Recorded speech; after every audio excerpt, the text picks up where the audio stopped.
Hello everyone. तो आज इस वीडियो में हम डिस्कस करने वाले हैं एक सिंपल सा कॉन्सेप्ट जो है sign of the product of an array. अब इसका क्या मतलब है, हम ये अपना एक प्रॉब्लम स्टेटमेंट से देखते हैं। एक फंक्शन हमें दिया हुआ है, साइन ऑफ फंक्शन। हमें एक फंक्शन का अपना साइन बताना है, जिसमें क्या है, अगर हमारे पास पॉजिटिव आउटकम आता है तो वो 1 रिटर्न करेगा। अगर हमारा आउटकम यानी कि रिजल्ट जो हमारा नेगेटिव आता है तो हम -1 रिटर्न करेंगे। अगर रिजल्ट हमारा 0 आता है तो हम 0 रिटर्न करेंगे।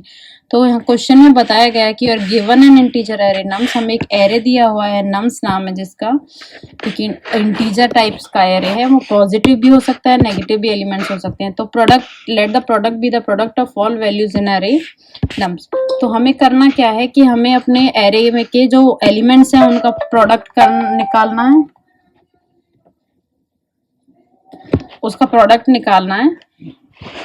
और अगर उसके प्रोडक्ट का जो प्रोडक्ट होने के बाद जो रिजल्ट आता है वो नेगेटिव है तो हमें -1 रिटर्न करना है। अगर रिजल्ट हमारा पॉजिटिव आता है तो हमें 1 रिटर्न करना है। 0 रिजल्ट आता है तो हमें 0 रिटर्न करना है। तो समझते हैं, एग्जाम्पल के थ्रू हमने एक एरे लिया जो भी ऊपर दिया हुआ है। अब इसमें मैं 1 को अगर -2 से मल्टीप्लाई करूंगी तो यहाँ पे आता है 2, क्योंकि माइनस माइनस जब माइनस और माइनस का मल्टीप्लाई होता है तो जो आउटकम आता है वो पॉजिटिव होता है। जब माइनस और प्लस का आउटकम आता है तो वो माइनस होता है, और प्लस प्लस का प्लस ही होगा। तो यहाँ पे हमने -1 -2 का आ गया 2, 2 और -3 का -6, -6 और -4 का 24, 24 पॉजिटिव पॉजिटिव से तो 72 और 2 154, देन -1। तो ये पॉजिटिव आउटकम आएगा और ये रिटर्न करेगा 1। तो ऐसा हमारा फंक्शन होना चाहिए।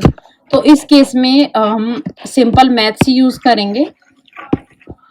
जब हमारा केस ये होगा कि यहाँ हमें साइन बताना है अपने प्रोडक्ट के बेस पे। ये हमें कुछ प्रोडक्ट मिलेगा और उसके प्रोडक्ट के रिजल्ट पे हमें क्या बताना है, अपना साइन क्या है। अगर हमारा प्रोडक्ट आया है नेगेटिव तो ये हमें -1 देना है। अगर प्रोडक्ट का रिजल्ट आया पॉजिटिव, ये हमें 1 देना है। अगर प्रोडक्ट आया, हमारा रिजल्ट आया 0 तो हमें क्या करना है, रिटर्न करना है 0। तो ये हमें क्या करना है, रिटर्न। अब इसको हम कैसे शॉर्ट आउट, कैसे हम इसको सॉल्व करेंगे।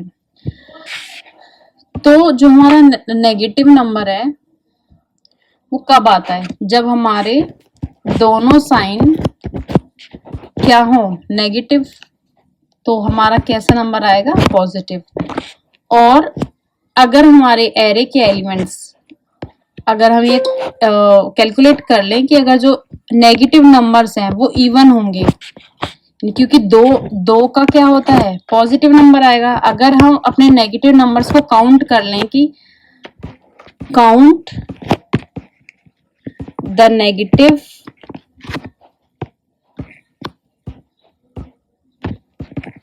नंबर्स, अगर जो नेगेटिव नंबर है वो हमारे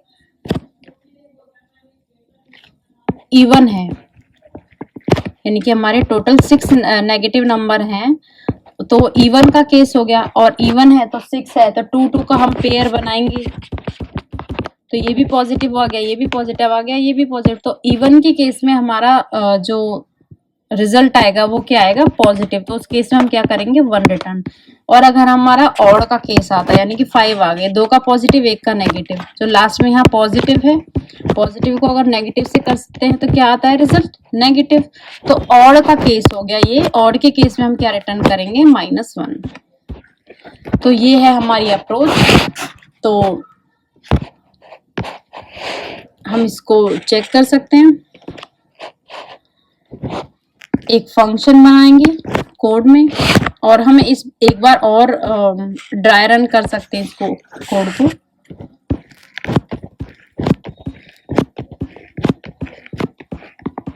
अपने कोड के साथ -1 -2 -3 -4 3 2 1। अब हम अपना कोड लिखेंगे। सबसे पहले हम क्या करेंगे कि हम अपने नेगेटिव नंबर्स को काउंट करेंगे। इनको काउंट करना है हमें, नेगेटिव नंबर्स को। फिर हमें चेक करना है इवन या ऑड।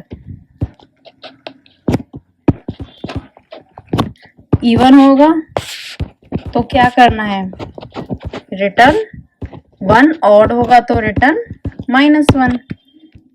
और इन दोनों में से कोई भी नहीं है तो हमें क्या करना है, रिटर्न 0। तो यहाँ पे हम क्या करेंगे, एक काउंट वेरिएबल ले लेंगे, इनिशियली 0 होगा। एक लेंथ ले लेंगे एरे की,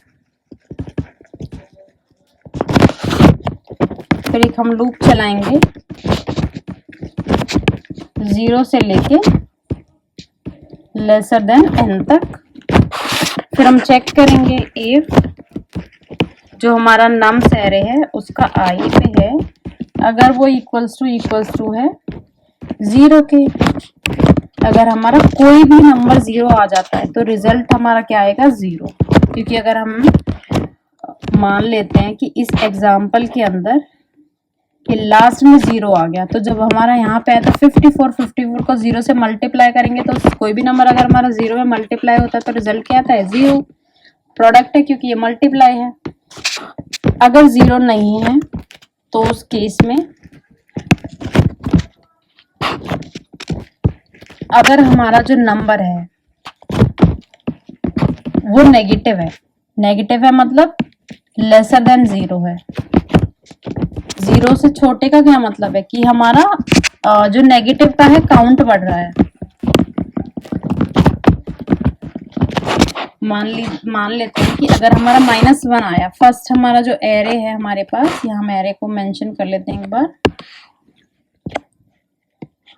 -1 -2 -3 -4 3 2 1। तो सबसे पहले हमारा क्या आया, 1 आया हमारा, तो काउंट में था 0। अब ये छोटा है 0 से तो काउंट की वैल्यू क्या आ गई, 1। फिर हमारा आएगा -2 तो द काउंट की वैल्यू क्या आ जाएगी, 2। फिर आएगा -3, काउंट की वैल्यू 3। फिर 4 आएगा, फिर काउंट की वैल्यू 4। तो नेगेटिव नंबर हमारे कितने मिल गए, 4। नेक्स्ट आता है हमारा 3 जो पॉजिटिव नंबर है, तो उस केस में क्या होगा, ये चला जाएगा हमारे लूप से बाहर। फिर ये चेक करेगा काउंट में कितना है हमारा, 4। और ये होता है रिमाइंडर को निकालने के लिए। रिमाइंडर निकालने के लिए अगर 4 को का रिमाइंडर 2 करते हैं, ये दोनों के इक्वल आता है 1। तो उस केस में हम रिटर्न कर देंगे -1। अगर हमें 4 का रिमाइंडर निकाल रहे हैं तो 4 का जब निकालेंगे तो जो रिमाइंडर आएगा 2 2 ज़ा 4। रिमाइंडर कैसे निकालेंगे, 2 2 ज़ा 4, तो 4 के केस में रिमाइंडर क्या बचा, 0। तो ये होता है रिमाइंडर। अब रिमाइंडर है यहाँ पे 0। अगर रिमाइंडर हमारा यहाँ पे होता 1 तो हम क्या रिटर्न करते, -1, क्योंकि वो पूरा पूरा डिवाइड नहीं होता, तो इसे बोलते हैं हम रिमाइंडर। अब यहाँ पे कह रहा है कि अगर रिमाइंडर कुछ बचता है, यानी कि अगर मेरे पास ये आ जाता 5 तो मैं 2 से डिवाइड, 2 2 ज़ा 4, 1 आता है, तो ये किसका केस हो गया, ये ऑड का केस हो गया ना, अगर रिमाइंडर -1 है, तो इसलिए हमने यहाँ पे -1 रिटर्न किया। एल्स अगर हमारा रिमाइंडर आता है 0 तो वहां हम क्या करेंगे, रिटर्न कर देंगे 1।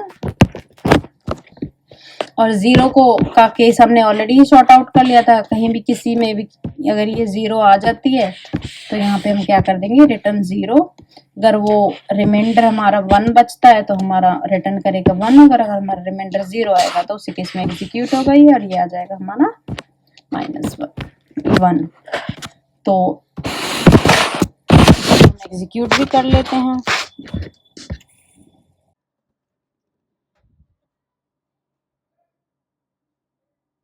तो ये हम इस कोड को मैंने ऑलरेडी अपना टाइप कर लिया था। तो यहाँ पे हमने एक एरे लिया है जो रिटर्न करा रहा है इंटीजर, या तो 1 आएगा या -1 या 0।